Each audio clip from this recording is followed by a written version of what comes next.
Okay เนาะဒီကားကတော့မြန်မာငွေ326,000ကျော်တန်တဲ့ကားစီးဖြစ်ပါတယ်ဒီကောင်ကတော့ဘတ်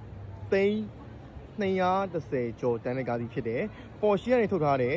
718ကိုမှာကမန်းကိုမှာသူက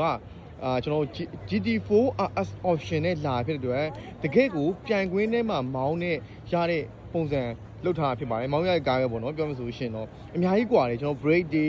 ကာဝန်ပါတဲ့ဟာတွေဒါဆိုလုံးဝကာဝန်အစ်စ်တွေဗျာသိရမလားရှိုးလိုက်တော့ကာဝန်သူ original big in ကိုပါလာတာကာဝန်တွေပါလာတယ်ဒီမှာရှိုးလိုက်ပါနော်ဈေးကိုရှိုးလိုက်230ကျော်ပေါ့နော်ရှိုးလိုက်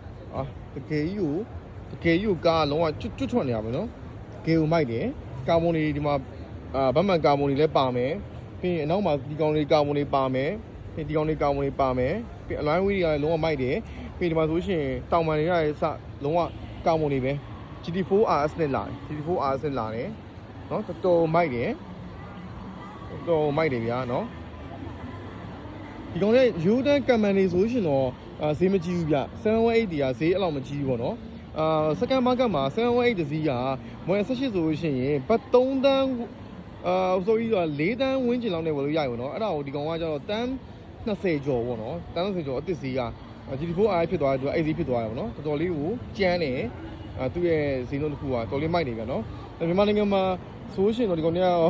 ဝယ်စီးလို့မရဘူးဗျာမရဘူးဆိုတာကားကမရှိဘူးပေါ့နော်ဒီမှာတော့ပတ်စံရှိရင်ရှိလို့ဝယ်စီးလို့ရတယ်ပေါ့ဒါပေမဲ့ကျွန်တော်တို့ကတော့ဒါအိမ်မက်ကြီးပဲဖြစ်ပါတယ်